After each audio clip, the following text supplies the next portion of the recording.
Salut à tous. Alors aujourd'hui, une expédition en Égypte de Bonaparte, 1798. Une expédition désastreuse militairement, et pourtant on n'est qu'au tout début de son histoire, puisqu'au retour d'Égypte, eh bien les affaires sérieuses vont commencer.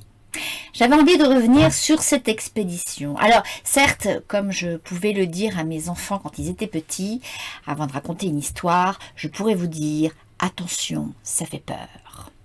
D'abord, vous dire pourquoi aller en Égypte, d'où ça sort cette idée saugrenue d'embarquer 40 000 hommes, le peu de flotte que nous ayons encore debout, à l'autre bout de la Méditerranée. Eh bien, cette idée sort d'un esprit dont il faut se méfier sans aucun doute.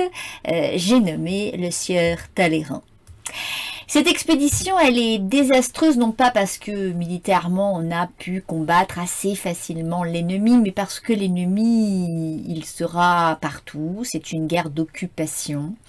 Une occupation avec un choc culturel, avec des pratiques militaires qui n'ont rien à voir l'une face à l'autre.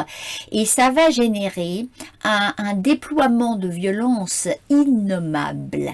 Tellement innommable que les généraux français seront effrayés par leurs propres soldats. Mais dans l'autre sens, les soldats vont beaucoup mourir, beaucoup souffrir.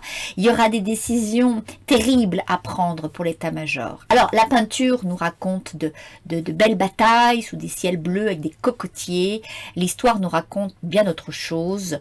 Et très souvent, et c'est ça qui m'a intéressée, on se retrouve face à une personnalité de Bonaparte qui est étonnante, effrayante, mais qui a quelque chose que Kléber, qui le détestait, qualifiera de plus d'audace possible, on ne peut pas, d'une incomparable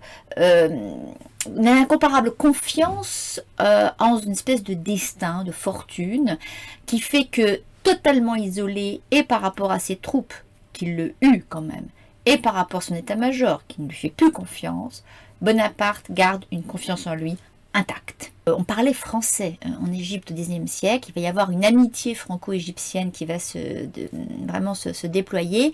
Alors, était-elle née de l'occupation épouvantable bonapartiste? Non, et oui à la fois. C'est ça qui est assez complexe à percevoir. Donc on va tout remettre en contexte, on va tout reprendre depuis le début, on va pas trop se cacher d'une vérité délicate, mais comme d'habitude, on essaiera de prendre de la hauteur et puis surtout de recontextualiser, non pas en fonction de ce qui nous arrange de croire, mais parce que c'est ainsi que les hommes pensaient à cette époque.